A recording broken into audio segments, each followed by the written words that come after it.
ఒకసారి చదువుదామండి అందరం కలిసి. యెహోషువ గ్రంథం 3వ అధ్యాయము 5వ వచనం. మరియు యెహోషువ, రేపు యెహోవా మీ మధ్య అద్భుత కార్యములను చేయును గనుక మిమ్మును మీరు పరిశుద్ధ పరచుకొనుడని జనులకు ఆజ్ఞ ఇచ్చెను. ఎంతమందికి అద్భుతాలు జరగాలి అనే ఆశ ఉందండి? How many of you are expecting a miracle from the lord? ఒకసారి స్తోత్రం చెప్దాం. హల్లెలూయా. మన జీవితాల్లో కొన్ని సందర్భాలు వస్తాయి, కొన్ని పరిస్థితులు వస్తాయి. అప్పుడు దేవుడు అద్భుతం చేస్తే తప్ప, unless the lord perform something amazing, we cannot move on. మనకు అనిపిస్తుంది ఇది మనుషుల ద్వారా అసాధ్యం, నా శక్తి నా బలం సరిపోదు, నా దగ్గర ఉన్న రిసోర్సెస్ సరిపోవు, నా దగ్గర ఉన్న ఏ వ్యక్తి కూడా నాకు సహాయం చేయలేరు. Unless the lord helps, unless the lord does something amazing. దేవుడు ఒక అద్భుత కార్యం చేస్తే తప్ప సాధ్యం కాదు అనిపించే పరిస్థితులు మన జీవితంలో చాలా ఎదుర్కొంటూ ఉంటాం. అయితే ఇక్కడ దేవుడు దైవజనుడైన యెహోషువ ద్వారా పలికిస్తున్న అమూల్యమైన మాటలు ఇక్కడ మనం చదువుదాం. రేపు యెహోవా మీ మధ్య అద్భుత కార్యములు జరిగించును గనుక మీరు చేయవలసిన ఒక ప్రాముఖ్యమైన పని, మిమ్మును మీరు పరిశుద్ధపరచుకొనుడి. దేవుడు అద్భుతాలు చేయడానికి సంసిద్ధుడే. దేవుడు అద్భుత కార్యాలు చేయాలని ఆశిస్తున్న దేవుడే. అయితే ఆయన అద్భుత కార్యాలు మన జీవితంలో మనం పొందుకోవాలంటే మనం చేయవలసినది మనం చేయాలండి. God does something amazing in the lives of his people, but he needs human cooperation. మనం కూడా ఆయనతో చేతులు కలపాలి, ఆయన చిత్తానుసారంగా మనం అడుగులు వేయాలి. ఈరోజు నేను చెప్పాలనుకున్న ఒక ప్రాముఖ్యమైన అంశం ఏంటంటే పరిశుద్ధత, హోలీనెస్. మిమ్మును మీరు పరిశుద్ధపరచుకొనుడి అనే మాట దేవుని వాక్యంలో మనం చదువుతున్నాం. This was a command given by God to his people.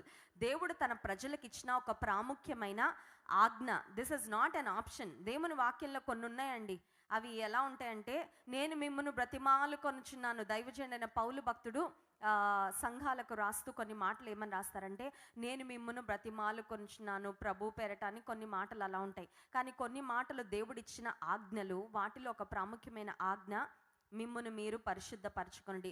Holiness, పరిశుద్ధత అనేది ప్రతి విశ్వాసి జీవితంలో ఖచ్చితంగా ఉండవలసిన ఒక ప్రాముఖ్యమైన అనుభవము. Every believer in Christ must walk in holiness, must live a holy life. Holiness, పరిశుద్ధత అనే మాటకు అర్థం ఏంటి అని మనం ఆలోచన చేస్తే, to be set apart or separate, ప్రత్యేకపరచబడుట. లోకంలో జీవిస్తున్నా, లోకంలో కలిసిపోకుండా, లోకం మనలోకి వచ్చేయకుండా ప్రత్యేకపరచబడిన జీవితాన్ని జీవించుట కొరకు మనం పిలువబడ్డాం. We are called by God to live a holy life, to live a life that is set apart from the world. లోకం నుండి ప్రత్యేకపరచబడిన జీవితము జీవించటం కొరకే దేవుడు మనల్ని పిలుచుకున్నారు. హోలీనెస్, పరిశుద్ధత అనేది దేవుని యొక్క క్యారెక్టర్ అండి. ఆయన యొక్క గుణ లక్షణాలలో ఒక శ్రేష్టమైన లక్షణం ఏంటంటే పరిశుద్ధత. మొదటి పేతురు పత్రికలో కూడా మనం చూసినట్లయితే, దైవజనుడైన పేతురు భక్తుడు రాస్తూ మొదటి పేతురు పత్రిక 1వ అధ్యాయం 14వ వచనంలో కూడా పరిశుద్ధతను గురించిన ఒక ప్రాముఖ్యమైన మాట రాశారు. చూడండి, ఆ మాట చదువుకుందాం. నేను పరిశుద్ధుడనై ఉన్నాను గనుక మీరును పరిశుద్ధులై యుండుడని వ్రాయబడి ఉన్నది. Be holy as I am holy. దేవుడు చేయనిది ఏది మనల్ని చేయమని చెప్పలేదండి. దేవుడు చేయనిది ఏది మనలను చేయమని చెప్పలేదు. ప్రతి దానికి యేసయ్య మన కొరకు ఒక మాదిరి ఉంచి వెళ్ళారు. నేను పరిశుద్ధుడను కనుక మీరు కూడా పరిశుద్ధులై యుండుడి. యెషయా గ్రంథము 6వ అధ్యాయంలో మనం చూసినట్లయితే, ప్రవక్త అయిన యెషయాకు పరలోక దర్శనం కలిగింది. He saw a vision of heaven. పరలోకాన్ని గుర్చిన దర్శనాన్ని ప్రవక్త అయిన యెషయా చూస్తున్నప్పుడు, ఆ దర్శనంలో సెరాబులు, కెరూబులు, the heavenly angels, the heavenly beings were praising God. వారు చేస్తున్న స్తుతి ఏంటి అని ఆలోచన చేస్తే, యెషయా గ్రంథం 6వ అధ్యాయం 3వ వచనంలో కూడా దేవుని యొక్క పరిశుద్ధతని దూతలు, సెరాపులు, కెరూబులు స్తుతిస్తున్నట్లుగా మనం చదువుతాం. చూడండి, వారు సైన్యములకు అధిపతి యెహోవా పరిశుద్ధుడు, పరిశుద్ధుడు, పరిశుద్ధుడు, సర్వలోకం ఆయన మహిమతో నిండి ఉన్నదని గొప్ప స్వరముతో గాన ప్రతిగానములు చేయుచుండిరి. దేవుని యొక్క పరిశుద్ధతను దూతలు స్తుతిస్తున్నట్లుగా, కొనియాడుతున్నట్లుగా దైవజనుడు చూశాడు. ఇది మనం చదువుకుంటున్న గ్రంథము, మన చేతిలో ఉన్న గ్రంథం పైన ఉన్న మాటలు గమనించారు ఎప్పుడైనా? పరిశుద్ధ. There are many books in the world, but only this book is called as a holy book. పరిశుద్ధ గ్రంథము అని పిలువబడే గ్రంథం కేవలము బైబిల్ గ్రంథం మాత్రమే. ఎందుకంటే ఇది పరిశుద్ధుడైన దేవుడు రాయించిన గ్రంథము. Through the pages, when we read through the pages of the Bible we meet a holy God. పరిశుద్ధుడైన దేవుని కలుసుకుంటామండి ఈ దేవుని గ్రంథాన్ని మనం చదివితే. దేవుని మాటలు చదువుతూ ఉంటే ఏమవుతుందంటే మనం పరిశుద్ధపరచబడతాం, మన పాపములు కడగబడతాయి. పరిశుద్ధ జీవితాన్ని జీవించడానికి దేవుడు అవసరమైన ప్రతి శ్రేష్టమైన మాటను తన పరిశుద్ధ గ్రంథంలో వ్రాయించారు. We serve a holy God who wants us to live a holy life, who wants us to have a holy walk with him. దేవుడు తనతో పరిశుద్ధమైన సహవాసాన్ని మనం కలిగి ఉండాలని ఆశిస్తున్నారు. అద్భుతాలు పొందాలంటే ప్రతి ఒక్కరికి ఆశే. అద్భుతాలు పొందుకునే సభ అంటే చాలా మంది వెళ్ళిపోతాం. ఎందుకంటే నాకు ఒక అద్భుతం కావాలండి, I'm desperate for a miracle from the lord. దేవుడు చేసే అద్భుతాన్ని నేను పొందుకోవాలని ఆశిస్తున్నానండి, దేవుని కార్యాలు నేను పొందాలని ఆశిస్తున్నానని పరుగులు పెడతాం. కానీ విశ్వాస జీవితంలో tomorrow the Lord will do amazing things in your life, but today you must consecrate yourself, you must be holy అనే మాట దేవుని వాక్యంలో మనం చదువుతున్నాం. కనుక పరిశుద్ధతను గురించిన ఒక 3 ప్రాముఖ్యమైన మాటలు చెప్పి నా షార్ట్ మెసేజ్ నేను ముగించాలని ఆశిస్తున్నాను. దేవునితో నడిచేవారు, దేవునితో సహవాసం చేసే వారిలో ఉండవలసిన ఒక ప్రాముఖ్యమైన అంశం ఏంటంటే మొట్టమొదటి మాట, we must have a genuine desire for holiness. మనలో చాలా ఆశలు ఉంటాయి కదా, ఏ ఏజ్కి తగ్గ ఆశలు ఆ ఏజ్లో ఉంటాయి. చైల్డ్హుడ్లో ఉండే ఆశలు ఎలా ఉంటాయండి? బొమ్మల కోసం. ఎల్కేజీ యూకేజీ పిల్లలు చూడండి, వాళ్ళకి పెద్ద పెద్ద ఆశలు ఏముండవు. వాళ్ళకి మమ్మీ డాడీ ఎక్కడికైనా వెళ్తే ఏం బొమ్మ తీసుకొస్తారు, ఏం చాక్లెట్స్ తీసుకొస్తారు, వాళ్ళ ఆశలు అంతవరకే ఉంటాయి. సరే, కాలేజ్కి వచ్చిన తర్వాత, యవ్వన కాలానికి వచ్చిన తర్వాత ఆశలు ఎలా ఉంటాయంటే ఒక మంచి లైఫ్ పార్ట్నర్ దొరకాలి, ఒక మంచి జీవిత భాగస్వామి దొరికితే చాలు, ఒక మంచి లైఫ్ ఉంటే బాగుండు. సరే, వివాహం అయిన తర్వాత మంచి బిడ్డలు కావాలి, లేదంటే ఉద్యోగం చేసే స్థాయికి వచ్చిన తర్వాత ఒక మంచి జాబ్లో సెటిల్ అవ్వాలి, ఆ తర్వాత ఒక మంచి ఇల్లు కట్టుకోవాలి. లైఫ్లో ఎప్పుడు మనమున్న వయసును బట్టి, స్థాయిని బట్టి మనకి ఏదో ఒక రకమైన ఆశ మనం కలిగి ఉంటానే ఉంటాం. అయితే విశ్వాస జీవితంలో మనం దేవునితో నడుస్తున్నాము అనడానికి ఒక ప్రాముఖ్యమైన నిదర్శనం ఏంటంటే, we will have a genuine desire for holiness. నేను పరిశుద్ధంగా జీవించాలి, పరిశుద్ధతలో నేను సాగాలి, దేవుని పరిశుద్ధత నేను కలిగి ఉండాలని ఒక బలమైన ఆశ మన జీవితంలో ఎప్పుడైతే ఉంటుందో అదే ఒక ప్రాముఖ్యమైన గుర్తండి. ఏమనంటే మనం దేవునితో నడుస్తున్నామని, దేవునితో సహవాసం చేస్తున్నామని. రక్షణ పొందడం అనేది, సాల్వేషన్ ఇస్ వెరీ ఇంపార్టెంట్. ఎందుకంటే రక్షణ లేకపోతే పరలోకానికి మనం చేరలేం. But salvation is a one time process, but sanctification is a life long process. రక్షణ అనేది ఒక్కసారి పొందుతాం, కానీ పరిశుద్ధపరచబడుట అంటే అనేది అనుదినం పొందుతూ ఉంటాం. స్తోత్రం చెప్దామండి, హల్లెలూయా. పుట్టడం ఒకసారి పుడతాం, పెరగడం అనేది, వయసు పెరగడం అనేది పెరుగుతూనే ఉంటుంది కదా. అఫ్ కోర్స్ హైట్ ఒక వయసుకు వచ్చిన తర్వాత ఆగిపోతామేమో, కానీ వయసు పెరగడం ఎలా అయితే మనం చనిపోయే వరకు మన వయసు పెరుగుతూ ఉంటుందో, ఆత్మీయ జీవితంలో మన గ్రోత్ కూడా మనం ఆగిపోవడానికి వీలు లేదు. విశ్వాస జీవితంలో మనం జ్ఞాపకం పెట్టుకోవాల్సింది ఏంటంటే, వీఆర్ ఆల్వేస్ స్టూడెంట్స్. దేవుని దగ్గర ఎప్పుడు కూడా మనము నేర్చుకునే వారమే. ఎంత చదివినా దేవుని వాక్యం, ఎంత దేవుని వాక్యాన్ని గుర్చిన జ్ఞానము మనకు ఉన్నప్పటికీ నిత్యము దేవుని దగ్గర మనం విద్యార్థులమే. పరిశుద్ధతలో ఎదుగుట అనే ఒక ప్రాముఖ్యమైన అంశము ప్రతి విశ్వాసి తన జీవితంలో కలిగి ఉండాలి. రెండవదిగా చూసినట్లయితే, చాలామంది ఈ లోకంలో ఎందుకొరకు బ్రతుకుతారంటే, they are after happiness, they seek happiness. ఏదైనా ఒక పని చేస్తున్నారంటే మీరు వెళ్ళి అడగండి, ఎందుకు తాగుతున్నారు అని అడిగితే ఏం చెప్తారో తెలుసా? ఏదో ఒక ఆనందం వస్తుందండి, అందుకే తాగుతున్నాం. నిన్న మేము బ్రిడ్జ్ అంతా క్రాస్ చేసుకొని ఆల్మోస్ట్ సౌదీ బార్డర్ వరకు వెళ్ళాం. అప్పుడు మన బ్రదర్స్ అండ్ సిస్టర్స్ చెప్పిన మాట ఏంటంటే, చాలామంది సౌదీ నుండి ఇక్కడికి వచ్చేవారు. ఇంతకుముందు వీకెండ్స్లో ఎస్పెషలీ వస్తూ ఉండేవారు, ఎందుకంటే అక్కడ డ్రింకింగ్ అలౌ చేసేవారు కాదు కాబట్టి ఇక్కడికి వచ్చి తాగడానికి వస్తుండే. అంత దూరం నుండి దేశం దాటి, బార్డర్ దాటి డబ్బులంతా ఖర్చు పెట్టుకొని ఇక్కడికి ఎందుకు వస్తున్నారు మనుషులంటే, for temporary pleasure, for temporary happiness. ఏదో తాత్కాలికమైన ఆనందం కోసం, తాత్కాలికమైన సంతోషం కోసం డబ్బులు ఖర్చు పెట్టేవారు, సమయాన్ని వృధా చేసేవారు. ఆనందం కోసమే బ్రతుకుతున్నామండి అనే మాట చాలామంది ప్రపంచంలో చెప్తా ఉంటారు. అయితే ఒక ప్రాముఖ్యమైన అంశం, రెండో అంశం చెప్తున్నాను, గమనించండి. We must seek holiness more than happiness. ఆనందంగా బ్రతకడం కాదు ఒక విశ్వాసి యొక్క గోల్. మన గోల్ ఏంటంటే పరిశుద్ధమైన జీవితం జీవించుట. స్తోత్రం చెప్దాం. హల్లెలూయా. The worldly people are after happiness, but God's people are after holiness. లోకస్తులకి మనకి మధ్యలో ఉన్న తేడా ఏంటంటే లోక సంబంధమైన వారు ఆనందం కోసమే బ్రతుకుతారు. వారికి ఆనందం ఇచ్చేది ఏదైనా వారు చేయడానికి సిద్ధమే. వారికి ఆనందం ఇచ్చేది ఒకవేళ దేవుడి నుండి వారిని దూరం చేసేది అయినప్పటికీ వారికి వచ్చే టెంపరీ ప్లెషర్ వల్ల ఆనందం కోసం వారు ఏదో ఒకటి చేస్తూ ఉంటారు. కానీ ఒక మాట చెప్పమంటారా? Happiness without holiness takes us to hell. పరిశుద్ధత లేకుండా ఆనందం కోసం నువ్వు ఏదో ఒకటి చేసావంటే ఆఖరికి you will end up in hell. నరకంలో పడతా వెళ్ళి. అవునా కాదా? పాపపు జీవితము, శరీర ఆశలు నెరవేర్చుకోవడం, లోకాశలు నెరవేర్చుకోవడం, మనకేమనిపిస్తే అది చేయడం, తాత్కాలిక ఆనందం కోసం ఆనందం వెనకాల పరిగెట్టి పరిశుద్ధతకు చోటు లేని వారి జీవితం ఎక్కడ ఎండప్ అవుతుందంటే నిత్య నరకాగ్నికే వెళ్ళిపోతారు. అందుకే దేవాతి దేవుడు మనల్ని ప్రేమించి ఆయన మనల్ని పరిశుద్ధులుగా బ్రతకండి, నేను పరిశుద్ధుడనై ఉన్న ప్రకారం మీరు కూడా పరిశుద్ధులుగా జీవించండి అని ఎందుకు దేవుడు చెప్పారంటే పరిశుద్ధతలో మనం సాగితే, వెన్ వి పర్స్యూ హోలీనెస్, పరిశుద్ధమైన జీవితం వెనకాల మనం ప్రయాసపడితే, పరిశుద్ధులుగా బ్రతకడం కొరకు, దేవునికి ఇష్టలుగా బ్రతకడం కొరకు మనం ప్రయాసపడినట్లయితే, మత్తయి సువార్త 5వ అధ్యాయంలో కూడా యేసుక్రీస్తు ప్రభువారు చెప్పిన బియాటిట్యూడ్స్లో మనం గమనించినట్లయితే ధన్యతల్లో మత్తయి సువార్త 5వ అధ్యాయము 3వ వచనం చూడండి. ఆత్మ విషయమై దీనులైన వారు ధన్యులు, పరలోక రాజ్యము వారిది. 8వ వచనం, హృదయ శుద్ధి గలవారు ధన్యులు, వారు దేవుని చూచెదరు. Blessed are the pure in heart, for they will see God. ఇందాక ఒక మాట చెప్పాను, happiness without holiness leads us to hell, but happiness with holiness takes us to heaven. ఆనందం, సంతోషం పరిశుద్ధత లేకుండా నరకానికి మనల్ని నడిపిస్తే, ఆనందము పరిశుద్ధతతో పాటు కలిసి ఉంటే అది మనల్ని పరలోక రాజ్యానికి చేరుస్తుంది. స్తోత్రం చెప్దాం. హల్లెలూయా. God doesn't want us to have temporary happiness and then end up in hell, but he wants us to be permanently joyful in him so that we can be in eternity with Jesus.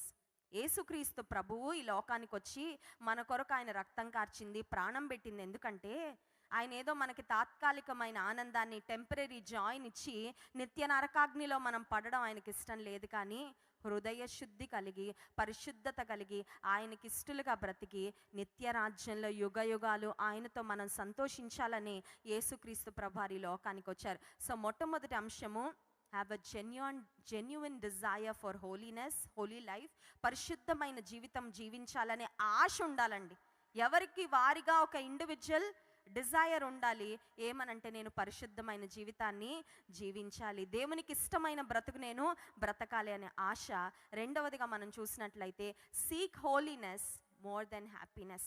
ఆనందం కన్నా ఎక్కువగా వెతకాల్సింది, వెంటపడాల్సింది దేన్నంటే పరిశుద్ధత కొరకైన ఆశ, పరిశుద్ధత కొరకైన తపన. మూడవదిగా చూసినట్లయితే రోమా పత్రిక 13వ అధ్యాయము 12వ వచనం. ఆ ఒక్క మాట మనం చదువుకొని స్తుతి ఆరాధనలోకి వెళ్ళిపోదాం. రోమా పత్రిక 13వ అధ్యాయము 12వ వచనం. రాత్రి చాలా గడిచి పగలు సమీపముగా ఉన్నది గనుక మనము అంధకార క్రియలను విసర్జించి తేజస్ సంబంధమైన యుద్ధోపకరణములు ధరించుకొందము. అల్లరితో కూడిన ఆటపాటలైనను, మత్తైనను లేకయు, కామ విలాసములైనను, పోకిరి చేష్టలైనను లేకయు, కలహమైనను మత్సరమైనను లేకయు, పగటి యందు నడుచుకున్నట్లుగా మర్యాదగా నడుచుకొందము.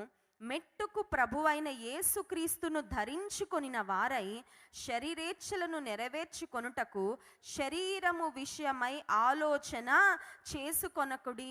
దైవజనుడు చెప్తున్న మాట, ప్రభువైన యేసుక్రీస్తును ధరించుకోండి. Put on Christ. ఈ రోజుల్లో వస్త్రధారణకి ఎంత ఇంపార్టెన్సో, ఎస్పెషలీ కొంతమందికి బ్రాండ్స్ పిచ్చి ఉంటుందండి. చూసారా, ఆ బ్రాండ్ అనగానే దానికోసం ఎంత డబ్బులైనా ఖర్చు పెడతారు. ఈ మధ్యకాలంలో ఒక చిన్న ఎక్స్పెరిమెంట్ చేశారు. ఏంటంటే ఒక ఇండియాలో ఒక 300-200 రూపాయల టీషర్ట్ మీద సింపుల్గా బ్రాండ్ వేసేసి, లోగో వేసేసి షాప్లో పెట్టి 2000-3000కి అమ్మితే జనాలు కొనుక్కున్నారండి. అప్పుడు అర్థమైంది బ్రాండ్ పిచ్చి ఎంత ఎక్కువ ఉందో మనుషులకని. People are after brands. ఎందుకంటే వాళ్ళ నమ్మకం ఏంటంటే పలానా బ్రాండ్ అంటే చాలా మంచి క్లోదింగ్, పలానా బ్రాండ్ వేసుకుంటే మనకు ఒక విలువ వచ్చే చిన్న లోగో ఉంటుందండి, చిన్న ఎంబ్రాయిడరీ చేస్తాడు వాడి బ్రాండ్ లోగో. కొంతమంది ఏం నమ్ముతారంటే నేను వేసుకునే బట్టల్ని బట్టి నాకు ఒక విలువ, ఒక వాల్యూ. దాన్ని దైవజనుడు చెప్తున్న మాట ఏంటో తెలుసా?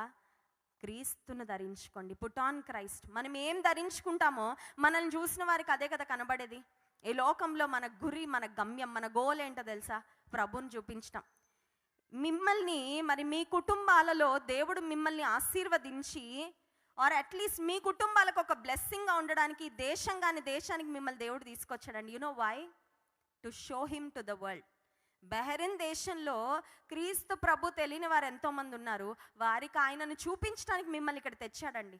చాలాసార్లు మనం అనుకుంటాం దేవుడు నన్ను ఆశీర్వదిస్తున్నాడు because he wants me to be happy. Of course God wants us to be happy, but he wants us to be holy more than he wants us to be happy. తెలుసా?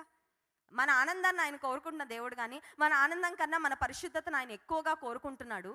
దేవుడు మనల్ని ఆశీర్వదించేది ఎందుకంటే ఆయన ఒక ఉద్దేశంతో మనల్ని ఆశీర్వదిస్తాడు. మిమ్మల్ని మీ కుటుంబాలలో దేవుడు చాలా బ్లెస్ చేసి ఇక్కడ తీసుకొచ్చాడంటే God has a purpose behind it. ఏదో మీరు మీ కుటుంబాలు మంచిగా బ్యాంక్ బ్యాలెన్స్ పెంచుకొని మంచిగా ఇండియాకి డబ్బులు పంపిస్తా చూడండి, మీరు మీ ఫ్యామిలీకి ఒక బ్లెస్సింగ్గా ఉంటే చాలా ఆనందం అనిపిస్తుంది, చాలా తృప్తి అనిపిస్తుంది. But that's not the end. ఈ జీవితానికి అది కాదండి. అది దట్స్ నాట్ ది ఎండ్. ఇంకా ఇది చేరుకున్నాను చాలే, మా ఇంట్లో వాళ్ళ అప్పులన్నీ తీర్చేశాను, నేను ఇక్కడ కష్టపడి మా పిల్లల్ని మంచిగా చదివిస్తున్నాను, లేదంటే ఇక్కడికి రావడం వల్ల మేము ఫైనాన్షియల్గా బ్లెస్ అయ్యాము, మా లైఫ్ చాలా బాగుంది అని దాంతో సంతృప్తి పడడం కాదు. కానీ యేసయ్య ఎందుకు మిమ్మల్ని ఇక్కడ తీసుకొచ్చారంటే ఆయనను ధరించుకొని, ఇక్కడ చాలా మందికి యేసయ్య ఎవరో తెలీదు, ప్రభువును చూపించడానికే దేవుడు మిమ్మల్ని ఇక్కడికి తీసుకొని వచ్చారు. ప్రభువును ధరించుకోవడం అంటే అర్థం ఏంటంటే వాకింగ్ ఇన్ హోలీనెస్, పరిశుద్ధతలో నడవడం చాలా ప్రాముఖ్యమైన అనుభవం. పరిశుద్ధమైన జీవితాన్ని జీవించడం అంటే అర్థం ఏంటంటే ఏవి ఉండకూడదో అవన్నీ కూడా అక్కడ చాలా స్పష్టంగా వ్రాయబడ్డాయి. చూడండి 13వ వచనంలో, అల్లరితో కూడిన ఆటపాటలైనను మత్తైనను లేకయు, కామ విలాసములైనను పోకిరి చేష్టలైనను లేకయు, కలహమైనను మత్సరమైనను లేకయు, పగటి యందు నడుచుకున్నట్లు మర్యాదగా నడుచుకుందాము. మెట్టుకు ప్రభు అయిన యేసుక్రీస్తును. ఒక అథ్లీట్ ఉన్నాడు అనుకోండి, ఒక ఒలింపిక్స్లో ఒక అథ్లీట్ ఉంటే అతను పోటీ పడాలంటే, ఒలింపిక్స్లో ఒక మెడల్ సాధించాలంటే చాలా వద్దు వద్దు వద్దు అంటారు, అవునా కాదా? వాళ్ళకి తీసుకెళ్ళి చిప్స్ ఇవ్వండి, మీరు వాళ్ళకి తీసుకెళ్ళి సోడా ఇవ్వండి, వాళ్ళకి తీసుకెళ్ళి స్వీట్స్ ఇవ్వండి, వాళ్ళు ఏమంటారు తెలుసా? No no, I cannot take this, నేను ఇది తినలేనండి, నేను ఒక స్ట్రిక్ట్ డైట్లో ఉన్నాను, నాకు ఒక గోల్ ఉంది, నేను పరిగెట్టాలి, నేను ఒలింపిక్స్లో పరిగెట్టాలి, నా దేశాన్ని రిప్రజెంట్ చేయాలి, నేను ఒక మెడల్ గెలుచుకోవాలి, నేను నా దేశానికి గర్వకారణంగా నిలుచుకోవాలి. నిజమే. హెబ్రీ పత్రిక 12వ అధ్యాయంలో కూడా మొదటి 2 వచనాలు మనం చూసినట్లయితే ఇది విశ్వాసపు పరుగంట. This is also a race. కానీ ఈ race, this is a race of faith. విశ్వాస పరుగిది. ఈ రేస్ దేంతో పరిగెడుతున్నామంటే దేవుని గ్రేస్తో పరిగెడుతున్నాం. స్తోత్రం చెప్దాం, హల్లెలూయా. చాలామంది అథ్లీట్స్ పరిగెట్టేటప్పుడు వాళ్ళకి కోచెస్ ఉంటారు కదా, వాళ్ళు కోచెస్ ఉంటారు. వాళ్ళ నమ్మకం ఏంటంటే రోజు నేను ఫిట్గా ఉంటున్నా, రోజు చక్కగా ఎక్సర్సైజ్ చేస్తున్నా, మంచి డైట్ తీసుకుంటున్నా, దాన్ని బట్టి నేను చక్కగా పరిగెట్టగలను, నేను చక్కగా గెలవగలను. వారు ఒకవేళ గెలిస్తే కనుక వాళ్ళు ఇంటర్వ్యూ చేసేటప్పుడు ఏం చెప్తారంటే, నా కోచ్కి నేను క్రెడిట్ ఇస్తున్నానండి, నేను ఇంత కష్టపడ్డానని వాళ్ళు చెప్తా ఉంటారు. ఇప్పుడు మన పరుగు ఏంటంటే మనది విశ్వాస పరుగు. ఆ విశ్వాస పరుగులో పరిగెత్తాలంటే మనకి దేవుని కృప కావాలండి. We need daily dose of God's grace. ఆయన కృప ప్రతి దినము మనం పొందుకుంటేనే విశ్వాస పరుగులో నమ్మకంగా క్రీస్తును ధరించుకొని ముందుకు సాగగలం. ఇందాక ఒక మాట అన్నా నేను, ఒక అథ్లీట్గా ఉండే వ్యక్తి తన పరుగు పందెంలో గెలవాలంటే, గోల్డ్ మెడల్ సాధించాలంటే చాలా వద్దు వద్దు వద్దు అంటాడు కదా. మీరు చూడండి, ప్రపంచంలో గొప్ప వాటిని సాధించిన వారిని మీరు ఇంటర్వ్యూస్ వింటూ ఉంటే వారు కొన్ని మాటలు చెప్తారు. మేము ఫ్యామిలీ అకేషన్స్కి వెళ్ళలేదండి, మేము పార్టీస్కి వెళ్ళలేదు, చాలా పెళ్ళిళ్ళకు కూడా మేము వెళ్ళలేదు, ఆ టైం అంతా కూడా స్కిల్ డెవలప్మెంట్లో, ఆ టైం అంతా కూడా కెరియర్ ఫోకస్లో ఉన్నాం కాబట్టే ఈ స్థాయికి రాగలిగాం. విశ్వాస జీవితంలో కూడా క్రీస్తును ధరించుకొని ప్రభు కొరకు నమ్మకంగా బ్రతకాలంటే చాలా వాటికి నో చెప్పాలి. అదే విశ్వాస జీవితం యొక్క ఘనత అండి. అన్నిటిలో పాలు పంపులు పొందుతూ లోకానుసారంగా బ్రతుకుతూ నేను కూడా యేసయ్య బిడ్డగా బ్రతికేస్తున్నానంటే అది దేవుని మహిమపరిచే జీవితం కాదు. ఇక్కడ మనం చూసాం కదా, అల్లరితో కూడిన ఆటపాటలు నో, మత్తు, కామ విలాసములు, పోకిరి చేష్టలు, కలహములు, మత్సరము, no to all of these. ఈ శరీర సంబంధమైన లోక సంబంధమైన వాటన్నిటిని విసర్జించి వీటన్నిటిని విడిచిపెట్టి తేజస్ సంబంధమైన యుద్ధోపకరణములు ధరించుకొని, క్రీస్తును ధరించుకొని ఎప్పుడైతే మనం ముందుకు సాగుతామో దేవుడు మన జీవితాల ద్వారా మహిమ పొందుతారు. మరి బెహ్రెన్ దేశంలో ఉన్న మరి క్రైస్ట్ వర్షిప్ సెంటర్ సంఘ పెద్దలు, వారి కుటుంబాలు, సంఘ బిడ్డలు మరి ఈ యానివర్సరీ మీటింగ్లో పాల్పొందడానికి వచ్చిన మీ అందరినీ కూడా మరి దేవుడు బలపరచాలని, పరిశుద్ధతలో మనం సాగునట్లుగా, పరిశుద్ధుడైన దేవుని ఒక దినం మధ్యాకాశంలో మనం కలుసుకోవాలంటే, మన జీవిత పరుగు ముగించుకున్న తర్వాత ఆయన మన కొరకు సిద్ధపరిచిన పరలోక రాజ్యంలో మనం అడుగు పెట్టాలంటే మనకి చదువు లేకపోయినా పర్వాలేదు, ఉద్యోగం లేకపోయినా పర్వాలేదు, ఆరోగ్యం లేకపోయినా పర్వాలేదు, కానీ పరిశుద్ధత లేకుండా మాత్రం ఎవరు ప్రభువును చూడలేరు. హృదయశుద్ధి గలవారు మాత్రమే దేవుని చూస్తారు. పరిశుద్ధ జీవితాన్ని జీవిస్తూ ప్రభువును ఘనపరుస్తూ ఆయన నుండి అద్భుత కార్యాలు పొందుకున్నట్లుగా దేవుడు తన కృపను మనందరికీ దయచేయునుగాక. ఆమేన్.